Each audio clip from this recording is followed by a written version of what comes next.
Start. মানে মনে হচ্ছে 3 দিন ধরে অসুস্থ আমার রুমের ছাও। তাকে নিয়ে যখন আমি হাসপাতালে গেলাম সেখানে আমি দেখতে পেলাম যে হাসপাতালের বেডে থেকে মেঝেতে থেকে বারান্দায় সবখানে মশারি টাঙানো এবং সেখানে কাঁচাচ্ছে ডেঙ্গুতে আক্রান্ত রোগীরা। সেখানে এই বাস্তবতার সমস্যাকে সম্মুখীন করে আমরা এখানে বিতর্ক করছি ডেঙ্গু মোকাবেলায় প্রাতিষ্ঠানিক উদ্যোগের চেয়ে ব্যক্তি সচেতনতা অধিক গুরুত্বপূর্ণ। ধন্যনীয় মাননীয় মহারাজা এবং বিবেচনা মন্ডলী আমাকে এখানে বক্তব্য দেওয়ার সুযোগ করে দেওয়ার জন্য। আমরা সরাসরি বিশ্লেষণে চলে যাই। আমরা যদি আজকের বিতর্কের বিষয়টিকে 4টি ভাগে ভাগ করি তাহলে সেটি হবে ডেঙ্গু মোকাবেলা, প্রাতিষ্ঠানিক উদ্যোগ এবং ব্যক্তি সচেতনতা। প্রথমে আমরা আসি ডেঙ্গু কি। ডেঙ্গু একটি ভাইরাসজনিত রোগ যেটি এডিস ভিজিটাস এবং এডিস অ্যাগোপিকাস নামক মশার কামড়ের মাধ্যমে ছড়ায়। এটি অনেক ক্ষেত্রে ব্রেকবোন ফিভার নামে পরিচিত কারণ এটি মানুষের মাংসপেশি এবং হাড়ে ব্যাপক ব্যথা সৃষ্টি করে। দ্বিতীয়ত মোকাবেলা বলতে আমরা কি বুঝাই মাননীয় মহারাজ?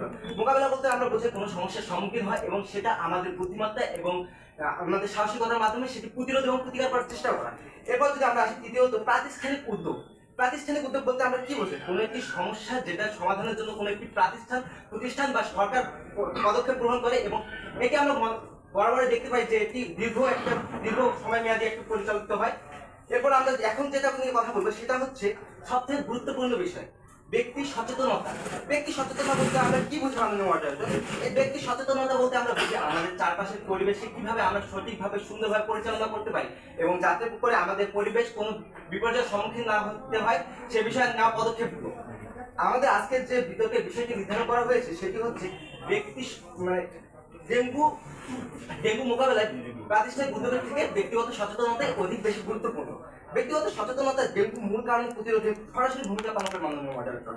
আমরা যদি দেখি যে আমাদের যে এডিস মশা সেটি মূলত বংশ বিস্তার করে আমাদের আশেপাশে জমে থাকা পরিষ্কার পানিতে, যেটা অনেক সময় দেখা যায় যে ফুলের টব অথবা ফ্রিজের পিছনে জমে থাকা পানি। যদি ফুলের টব এবং ফ্রিজের পিছনে জমে থাকা পানিগুলো আমরা যদি নিজেরাই নিষ্কাশন করি তাহলে কখনোই ডেঙ্গু বংশ বিস্তার করতে পারবে না এবং এক্ষেত্রে ডেঙ্গু জ্বর অনেক ক্ষেত্রে কমে যাবে মাননীয় মডারেটর। একটি জরিপে দেখা গেছে মাননীয় মহারাষ্ট্র 1965 সালে ডেঙ্গু জ্বর বাংলাদেশে প্রথমবারের মতো ঢাকা জ্বর নামে পরিচিতি লাভ করে। এরপর 2000 সালে এসে ডেঙ্গু জ্বর আক্রান্ত 5,000-এর মতো মানুষ হাসপাতালে ভর্তি হয় এবং 2023 সালে এসে যখন আমরা দেখতে পাই যে বিগত বছরগুলো সবগুলো জরিপকে ছাড়িয়ে যায় ডেঙ্গু আক্রমণ, সেই ক্ষেত্রে আমরা বলতে পারি যে 2000 সালে যেখানে প্রাতিষ্ঠানিক উদ্যোগ নেওয়া হয় ডেঙ্গু মোকাবেলা করার ক্ষেত্রে, সেক্ষেত্রে 2000 সাল থেকে শুরু করে 2023 সাল পর্যন্ত দীর্ঘ 23 বছর কেন তারা ডেঙ্গু মোকাবেলা করতে সক্ষম হয়নি মাননীয় মহারাজ? সেক্ষেত্রে কেন আমাদেরকে 2023 সালে এসে জরিপ পর্যবেক্ষণ করতে হচ্ছে যে পূর্বের রেকর্ডটাকে 2023 সালে ডেঙ্গু একেবারে ভেঙে দিয়েছে?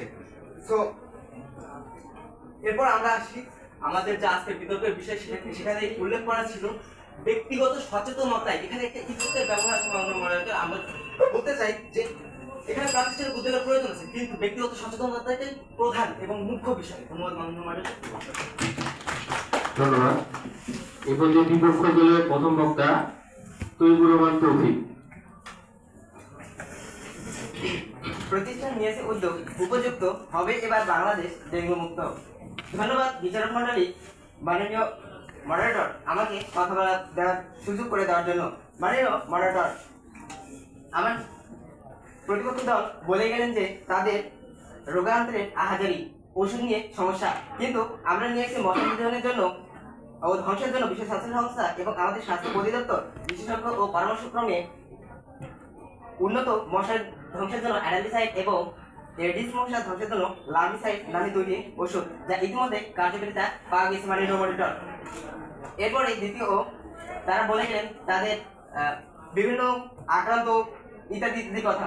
মাননীয় মডারেটর, ডেঙ্গু শনাক্তের কিট এবং রিজেন্ট প্লাজমা এবং প্লেটলেট পরীক্ষার কিট এবং আমদানি ইতিমধ্যে জাতীয় ও রাজ্য সরকার আয়কর এবং বিভিন্ন ধরনের আমদানি ইতিমধ্যে তাদের আমদানি উৎসকর অগ্রিম কর প্রত্যাহার করেছে মাননীয় মডারেটর। এতে কি লক্ষ্য কথা হয় না প্রতিষ্ঠান তার নিজে জায়গাটি থেকে সক্রিয় ভূমিকা পালন করছে? প্রতিপক্ষের কাছে আমার এই প্রশ্নটি রেখে গেলাম। মাননীয় মডারেটর, তারা বলে গেলেন যে তার বন্ধু নাকি আক্রান্ত হয়েছে। এই সম্পর্কে আমি কিছু বক্তব্য উপস্থাপন করবো মাননীয় মডারেটর। ঔষধ প্রশাসন অধিদপ্তরের দেওয়া তথ্য মতে প্রায় সারা দেশে 3,99,000 আমি আবার বলছি 3,99,000 ডেঙ্গু শনাক্তকরণ কিট মজুত রয়েছে। মাননীয় মডারেটর, আরো 2 লাখ কিট আমদানিতে দিয়েছে স্বাস্থ্য অধিদপ্তর অনুমতি। মাননীয় মডারেটর, এটাও কি লক্ষ্য কথা না প্রতিষ্ঠান অগ্রিম উদ্যোগ গ্রহণ করেছে? মাননীয় মডারেটর, এমনকি এক অনুষ্ঠানে প্রধান অতিথি সাবেক LGRDA মন্ত্রী বলেছেন যে প্রফট কাউন্সিলর মশক নিধনে যারা সফল হয়ে তাদেরকে পুরস্কার বিতরণ করা হবে। মাননীয় মডারেটর, এখানে শেষ নয়। মাননীয় মডারেটর, ICDDRB এর দেওয়া তথ্য মতে 58% এবং 78% এলাকায় ডেঙ্গু লার্ভা পাওয়া যায় এবং সিটি কর্পোরেশনগুলো সেই এলাকাগুলোকে শনাক্ত করে এবং সেগুলো বিভিন্ন ধরনের স্প্রে এবং বিভিন্ন পদক্ষেপের মাধ্যমে চিরুলো অভিযান চালিয়ে যাচ্ছেন মাননীয় মডারেটর। এমনকি বিশিষ্ট ব্যক্তি অভিনেতা মেয়র কাউন্সিলর এবং MP মন্ত্রী ডেপুটি প্রতিরোধ করার জন্য মাননীয় মডারেটর বাড়ি বাড়ি তাদের সচেতনতার বার্তা পৌঁছে দিয়ে এসেছে। মাননীয় মডারেটর, এদের কি তাদেরকে বার্তা পৌঁছে দেওয়ার পরও তারা অতটা উদ্যোগী বহন করে না। এখানে উদ্যোগী হচ্ছে প্রতিষ্ঠান। এখানে শেষ নয় মাননীয় মডারেটর, সোহার্দিতে 200টি এক্সট্রা সজাগতা এবং ডেঙ্গু চিকিৎসার জন্য বরাদ্দ করা হয়। বঙ্গবন্ধু শেখ মুজিবুর মেডিকেল কলেজে যেখানে 40 থেকে 150টি উন্নত সেট সংখ্যা উন্নত করা হয় শুধুমাত্র ডেঙ্গু চিকিৎসা করার জন্য। মডারেটর, RCNC এবং JNC-তে আলাদা ওয়ার্ড খোলা হয় যেগুলো বিনামূল্যে ঘোষণা সরকার বিনামূল্যে চিকিৎসা ঘোষণা করা হয়। মাননীয় মডারেটর, এখানে শেষ নয়। আমাদের শ্রদ্ধাভাজন স্থানীয় ও সরকার এবং পরিবহন সরকার মন্ত্রী এবং আন্তর্জাতিক তাদের প্রচেষ্টায় শুধুমাত্র মশক নিধনের জন্য 53,000 টাকা বরাদ্দ করা হয়। মাননীয় মডারেটর, এটাও কি লক্ষ্যপাত হয় না প্রতিষ্ঠান উদ্যোগে স্বাভাবিক। তাই আমি শেষে যাই বলে বজ্রকণ্ঠ ডেঙ্গু প্রতিরোধে প্রতিষ্ঠানের উদ্যোগী সর্বশ্রেষ্ঠ। ধন্যবাদ মাননীয় মডারেটর, ধন্যবাদ বিচারক মণ্ডলী, ধন্যবাদ বন্ধু। ধন্যবাদ। এই পর্যায়ে পক্ষ দলের দ্বিতীয় বক্তা তোমরাতুন্নেসা।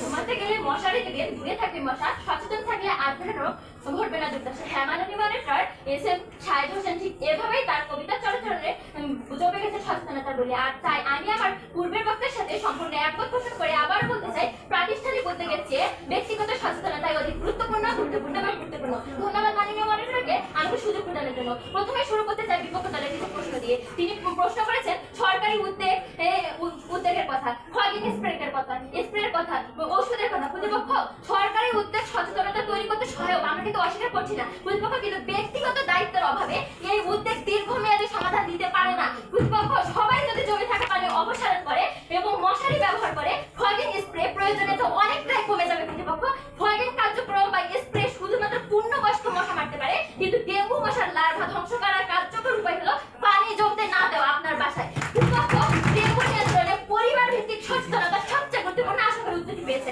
মাননীয় মডারেটর, আজকে বিপক্ষ দলের প্রথম বক্তা মনে হয় আমার দলের প্রথম বক্তার বক্তব্য মনোযোগ দিয়ে শোনেননি, তাই তিনি এই প্রত্যয়টি সম্পূর্ণভাবে এড়িয়ে গেছেন। মাননীয় মডারেটর, আজকে আমরা দৃঢ়ভাবে বিশ্বাস করি ডেঙ্গু প্রতিরোধে ব্যক্তিগত সচেতনতা প্রাতিষ্ঠানিক উদ্যোগের সব কার্যকর। কেন আমি এই কথা বলছি মাননীয় মডারেটর? দেখুন, আমাদের নিজেদেরকে ফুলের টপ, ফ্রিজের ট্রে কিংবা টায়ারের মতো জায়গায় পানি জমতে না দেওয়া উচিত। মাননীয় মডারেটর, বিশ্ব স্বাস্থ্য সংস্থা আমাদের ডেঙ্গু প্রতিরোধে জনস্বাস্থ্য সংস্থা বাড়ানো সবচেয়ে কার্যকর। এখানে প্রমাণিত হচ্ছে প্রাতিষ্ঠানিক উদ্যোগের চেয়ে ব্যক্তিগত সচেতনতায় অধিক গুরুত্বপূর্ণ। 2023 সালে ঢাকা উত্তর সিটি কর্পোরেশনের পক্ষে কিছু সুসংগত যুক্তি পেশ করছে মাননীয় মডারেটর। দেখুন, প্যারামিটার 1, প্রজনন ক্ষেত্র নিয়ন্ত্রণ কে নিয়ন্ত্রণ করবে? মাননীয় মডারেটর, এডিস মশা জমে পরিষ্কার পানিতে। সিটি কর্পোরেশন বা পুরো প্রাতিষ্ঠানিক উদ্যোগ প্রতিটি বাড়ি বা এলাকার পানি জমার স্থান পরিদর্শন করতে পারবে না। মাননীয় মডারেটর, এক সমীক্ষা দেখা গেছে 80% এডিস মশার প্রজনন ক্ষেত্র ব্যক্তির বাসস্থানে চিহ্নিত হয়েছে। যেখানে প্রতিপক্ষ প্রাতিষ্ঠানিক উদ্যোগের কথা বলছেন তা আমার বোধগম্য নয়। মাননীয় মডারেটর, আজকে প্যারামিটার তথ্য প্রচার করা সচেতনতা। কেন এই কথা বলছি? দেখুন, আপনারা ডেঙ্গু প্রতিরোধের তথ্য প্রচার প্রতিষ্ঠানের কথা তো বলছেন, আমরা এটা অস্বীকার করছি না, কিন্তু এই তথ্য যথেষ্ট নয়। যদি মানুষ নিজেই সচেতন না হয় তাহলে প্রতিষ্ঠানের কোনো তথ্য কাজে আসবে না। প্রতিপক্ষ বন্ধু, মাননীয় মডারেটর, দেখুন, আপনার ব্যক্তি যদি নিজের ঘর পরিষ্কার না রাখে তাহলে সিটি কর্পোরেশন তাকে কি রক্ষা করতে পারবে? প্রশ্ন রেখে গেলাম, আশা করি উত্তর দিতে পারবেন। প্রাতিষ্ঠানিক উদ্যোগের সীমাবদ্ধতা কেন বলছি? মাননীয় মডারেটর, প্রাতিষ্ঠানিক উদ্যোগ যেমন অস্থায়ী সমাধান প্রদান করে। 2023 সালে সিটি কর্পোরেশনের উদ্যোগের ব্যর্থতার কারণে ডেঙ্গুতে 6,000 জন মারা গিয়েছে। এগুলো আপনারা কি বলবেন? আশা করি উত্তর দিতে যাবেন। মাননীয় মডারেটর, আজকে আমরা বলছি প্রাতিষ্ঠানিক উদ্যোগের চেয়ে ব্যক্তিগত সচেতনতার কোনো বিকল্প নেই। সচেতন ব্যক্তি নিজেকে যেমন রক্ষা করতে পারে, সমাজকে রক্ষা করতে পারবে, তার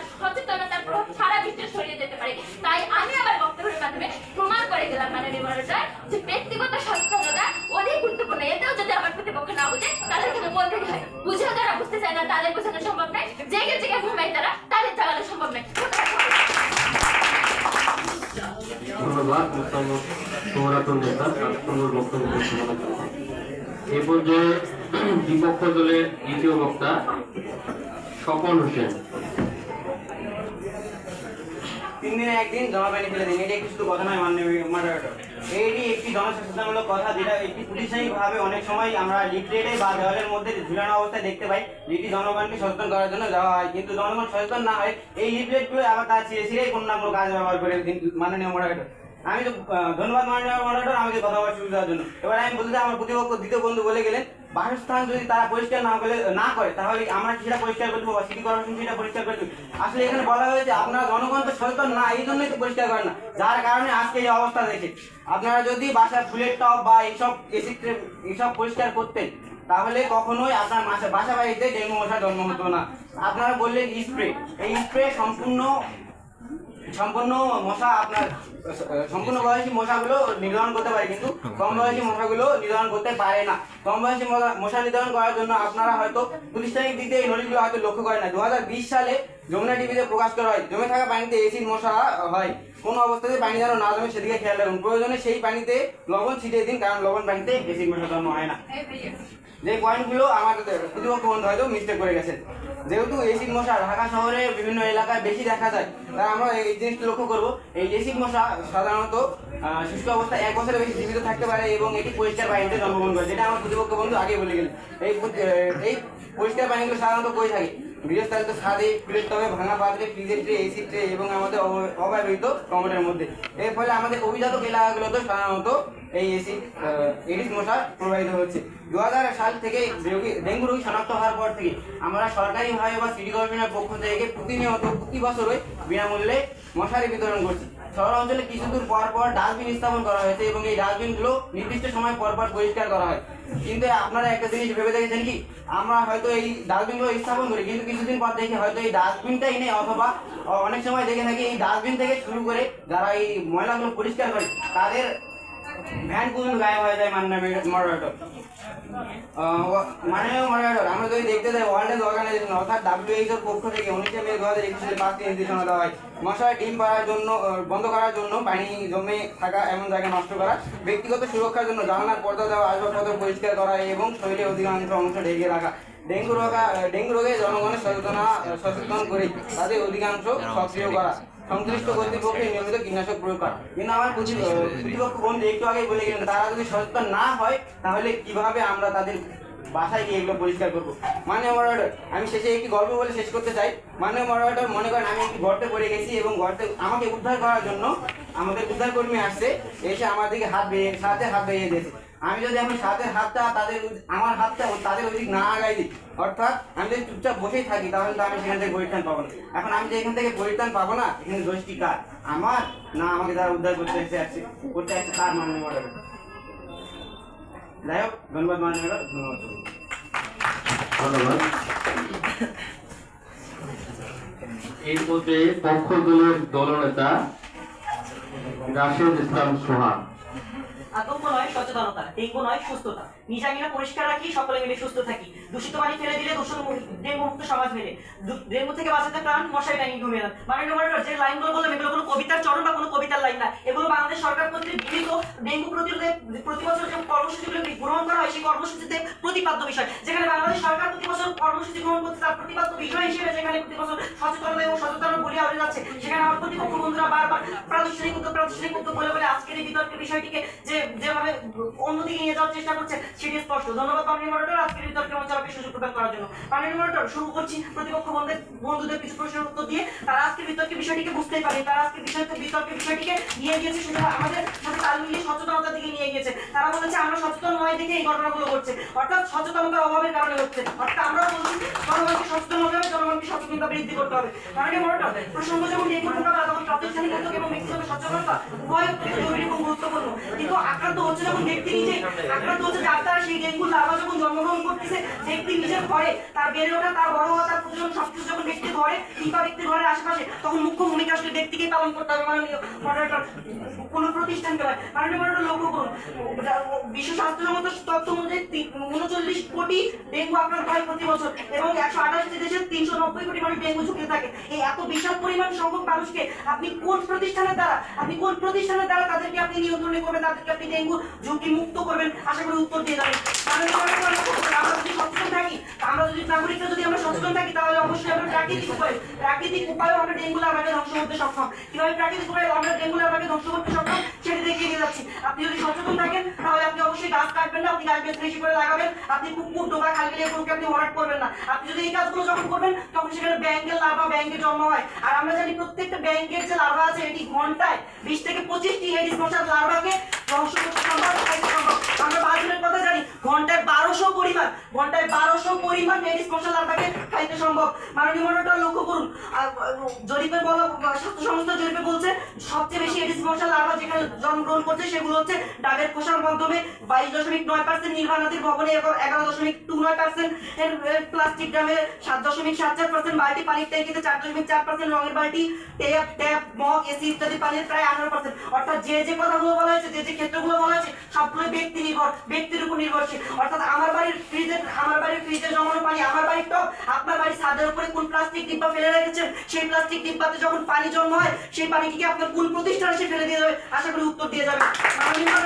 প্রাতিষ্ঠানিকভাবে যেখানে লার্ভা, প্রাতিষ্ঠানিক উদ্যোগের কথা বলছেন, যেখানে প্রতিষ্ঠানের ভিতরে ঢাকা উত্তর সিটি কর্পোরেশন, ঢাকা দক্ষিণ সিটি কর্পোরেশন সবচেয়ে বেশি ভূমিকা পালন করে। যেখানে ঢাকা উত্তর সিটি কর্পোরেশনের নির্মাণাধীন ভবনের নিচেই যেখানে এডিস মশার লার্ভা পাওয়া যায়, সেখানে আসলে প্রাতিষ্ঠানিক উদ্যোগ যে কতটি কার্যকর সেটি হচ্ছে দেখার বিষয়। মাননীয় মডারেটর, প্রাতিষ্ঠানিক উদ্যোগে আয়োজিত সমাবেশে যখন আগত শিক্ষার্থীরা যখন, মাননীয় মডারেটর, এই জন্য বলতে চাই, আসুন আমরা আতঙ্ক নয় সচেতন হই, ডেঙ্গুকে প্রতিরোধ করি। ধন্যবাদ মাননীয় মডারেটর, ধন্যবাদ। রাশেদ ইসলাম প্রাণ দলনেতাকে। এ পর্যায়ে বিপক্ষ দলের দলনেতা অনামিকা আলমকে তার বক্তব্য ডেঙ্গু ভয়কে করতে চাই, প্রাতিষ্ঠানিক উদ্যোগেই হবে ডেঙ্গুর পরাজয়। ধন্যবাদ মাননীয় মডারেটর, ধন্যবাদ বিবেচক মন্ডলী, ধন্যবাদ সবাইকে আমাকে এই আলোচনা সভায় বক্তৃতা প্রদানের সুযোগ দেওয়ার জন্য। মাননীয় মডারেটর, আজকে এই বিতর্কের মূল প্রতিপাদ্য বিষয়টি হচ্ছে ডেঙ্গু মোকাবেলায় প্রাতিষ্ঠানিক উদ্যোগের যে ব্যক্তিগত সচেতনতাই অধিক গুরুত্বপূর্ণ। যেখানে ব্যক্তিগত সচেতনতা কথাটি আমার বন্ধুরা বারবার বলে যাচ্ছে এবং এটি তৈরি করে কে? মাননীয় মডারেটর, এটাই হচ্ছে আসল প্রশ্ন। এই ব্যক্তি সচেতনতা তৈরিতে কোনটি বেশি ভূমিকা পালন করে? এখানে বেশি ভূমিকা পালন করে দুটি মাধ্যম, একটি হচ্ছে শিক্ষা প্রতিষ্ঠান এবং অপরটি হচ্ছে গণমাধ্যম, যেগুলো প্রতিষ্ঠানেরই অন্তর্ভুক্ত। মাননীয় মডারেটর, আশা করি উত্তরটি পেয়ে গেছেন। মাননীয় মডারেটর, আমার প্রতিপক্ষ দলের ভিডিও বক্তা বা দলনেতা প্রশ্ন রেখে গেলেন যে আমাদের কোন বিশ্বব্যাপী যে ডেঙ্গুর বিস্তারটা এটা কোন সংস্থারা হচ্ছে সমাধান করবে? মাননীয় মডারেটর, আমি এই প্রশ্নের উত্তর হিসেবে বলতে চাই যে দেশে শুধুমাত্র সরকার নেই, আন্তর্জাতিক বিভিন্ন সংস্থা রয়েছে, যেমন WHO, বিশ্ব স্বাস্থ্য সংস্থা, যেটি প্রতিনিয়ত কার্যক্রম গ্রহণ করছে এবং প্রচারণা চালাচ্ছে মাননীয় মডারেটর জনগণকে সচেতন করার জন্য। মাননীয় মডারেটর, আমাদের দেশে জাতীয় বিভাগ থেকে জেলা পর্যায়ে, বিভাগ পর্যায়ে, উপজেলা পর্যায়ে, পৌরসভা, সিটি কর্পোরেশন এবং ইউনিয়ন পর্যায়েও বিভিন্ন ধরনের স্বাস্থ্য অধিদপ্তর পরিদপ্তর নির্মাণ করা হয়েছে মাননীয় মডারেটর, যেগুলো প্রতিনিয়ত কাজ চালিয়ে যাচ্ছে মাননীয় মডারেটর। মাননীয় মডারেটর, ডেঙ্গু শুধুমাত্র একটি জনস্বাস্থ্য সমস্যা মনে হলেও এটি একক ব্যক্তি নিয়ন্ত্রণ করতে পারবে না মাননীয় মডারেটর। এর জন্য প্রয়োজন প্রাতিষ্ঠানিক উদ্যোগ, যেমন সমন্বিত পরিষ্কার পরিচ্ছন্নতা অভিযান, কীটনাশক প্রয়োগ এবং জনস্বাস্থ্য কর্মসূচি অপরিহার্য। মাননীয় মডারেটর, ডেঙ্গু মোকাবেলায় ফগিং মেশিন, মশা নিধনের জন্য বায়োলজিক্যাল কন্ট্রোল এবং গবেষণার মাধ্যমে ভ্যাকসিন তৈরি প্রতিষ্ঠানিক প্রচেষ্টার ফল। এসব উদ্যোগ কখনোই ব্যক্তি একাই নিতে পারবে না মাননীয় মডারেটর, সেজন্য গুরুত্বপূর্ণ। মাননীয় মডারেটর, যেখানে ব্যক্তি সচেতনতা কেবল নির্দিষ্ট একটি পরিবার বা এলাকার মধ্যে সীমাবদ্ধ, এখানে প্রাতিষ্ঠানিক উদ্যোগ সারা বিশ্বময় কার্যকর। মাননীয় মডারেটর, এখানে উদাহরণ হিসেবে বলা যেতে পারে জনসচেতনমূলক ক্যাম্পেইন, যেটা প্রতিষ্ঠান করে থাকে। মশা নিধনের ওষুধ ছিটানো, বর্জ্য ব্যবস্থাপনার উদ্যোগ বৃহৎ পরিসরে ডেঙ্গু প্রতিরোধে কার্যকর ভূমিকা পালন করছে মাননীয় মডারেটর।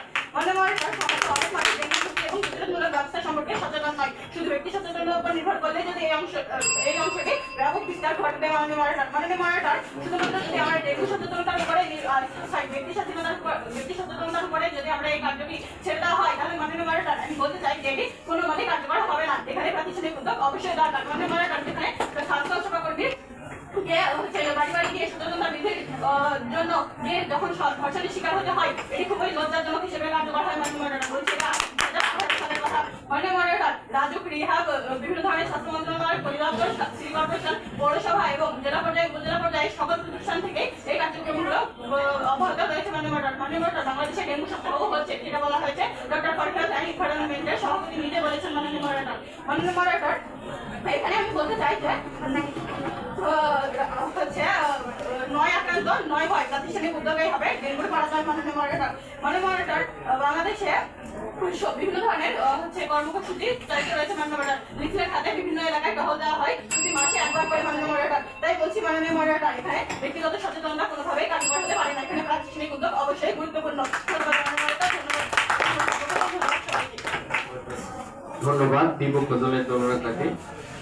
এই পর্যায়ে যুক্তি খণ্ডনের জন্য আমরা 2 মিনিট সময় পাবো। এই পর্যায়ে পক্ষ দলের দলনেতা রাশেদ ইসলাম সোহানকে তার যুক্তি খণ্ডনের জন্য।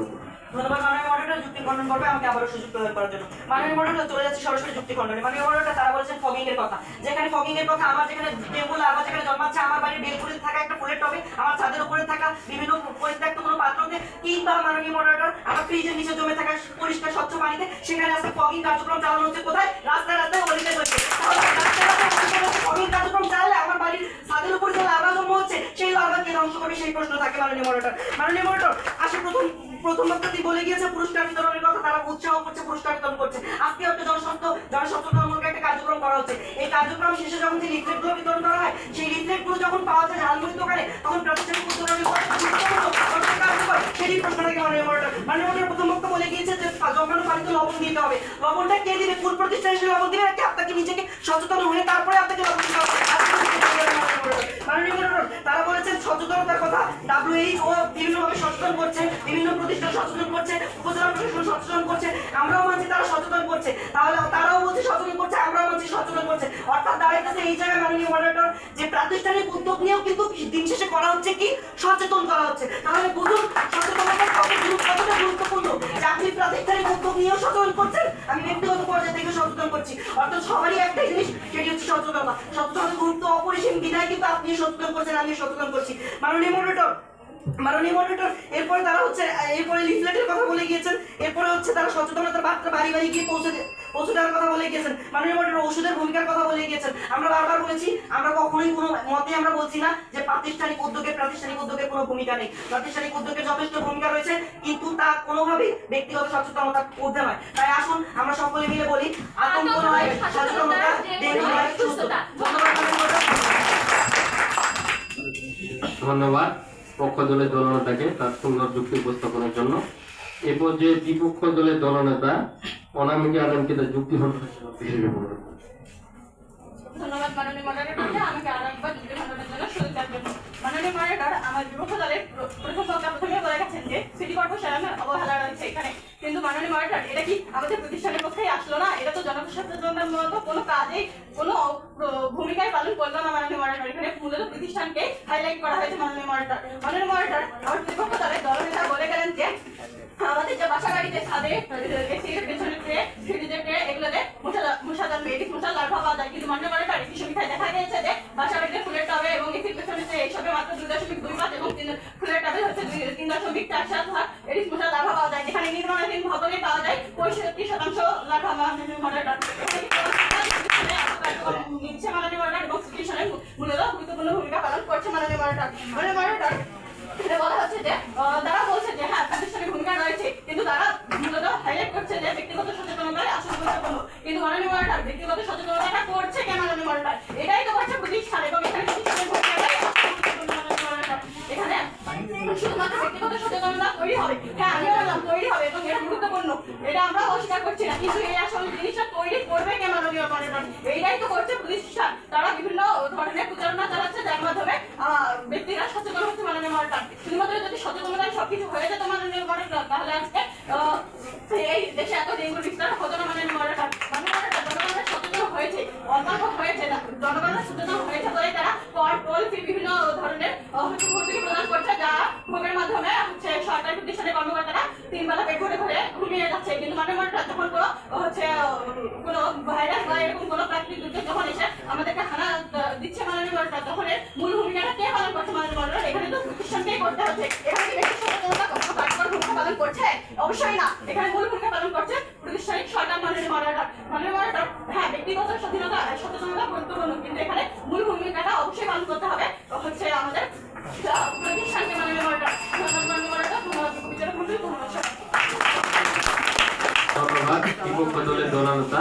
আগামীতে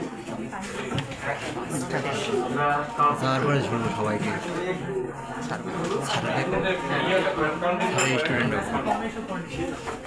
এত কনফিউশন তৈরি করে আজকের যে বিতর্কের বিষয় সেটা হচ্ছে ডেঙ্গু মোকাবেলায় প্রাতিষ্ঠানিক উদ্যোগের চেয়ে ব্যক্তিগত সচেতনতাই অধিক গুরুত্বপূর্ণ।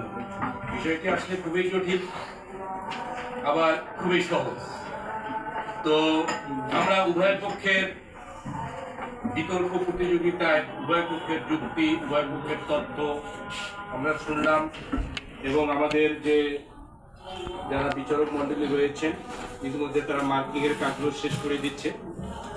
তো আসলে বিতর্কতা এমন জিনিস যে এখানে উভয় পক্ষে যারা পক্ষ এবং বিপক্ষ নিয়েছেন তাদের জন্য আমার একটা অনুরোধও বলতে পারেন অথবা উপদেশও বলতে পারেন।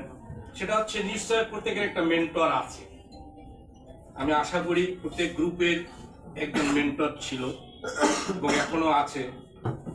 এবং আপনারা যারা বিতর্কে অংশগ্রহণ করেছেন, বিতর্কে যে জিনিসগুলো খুব গভীরভাবে অনুসরণ করা হয় বা গভীরভাবে পর্যবেক্ষণ ফলো করে। তো দ্বিতীয়ত হচ্ছে যে উপাত্ত, তথ্য এবং উপাত্ত, উপস্থিত তথ্য এবং উপস্থিত উপাত্তগুলো, এই উপাত্তগুলো কিন্তু, এই তথ্য এবং উপাত্তগুলো কিন্তু বিতর্কের ক্ষেত্রে খুবই জরুরি। আপনি যত বেশি তথ্য উপস্থাপন করতে পারবেন, যত বেশি উপাত্ত উপস্থাপন করতে পারবেন, আপনার বিতর্কের ক্ষেত্রে কিন্তু তত বেশি এটা প্লাস পয়েন্ট হয়ে দাঁড়াবে। দেখ আসলে ইতিমধ্যে আমার মনে হয় মার্কিং এর বিষয়টা বোধহয় কমপ্লিট হয়েছে। তো দেখ উভয় দলে ভালো করেছেন। এখান থেকে আমরা বিজয়ী দল এবং শ্রেষ্ঠ বক্তা নির্ধারণ করব এবং আশা করব আপনারা এখানে যারা বিজয়ী হচ্ছেন, যিনি শ্রেষ্ঠ বক্তা হচ্ছেন, জেলা পর্যায়ে গিয়ে এই ফুলবাড়ি উপজেলা ভাবমূর্তি ধরে রাখবেন। আমি এটাই আশা করি। সবাইকে আবারও ধন্যবাদ। খোদা হাফেজ। সবাই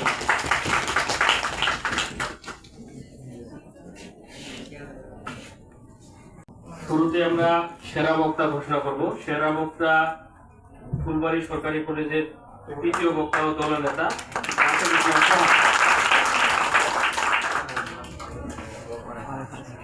এরপর আমরা বিজয়ী দল ঘোষণা করব। বিজয়ী দল আসলে দুই দলে খুব ভালো করেছে, এখানে মন খারাপের কিছু নেই। হ্যাঁ, খুব কাছাকাছি মাঠ তারা পেয়েছে। বিজয়ী দল ফুলবাড়ি সরকারি কলেজ।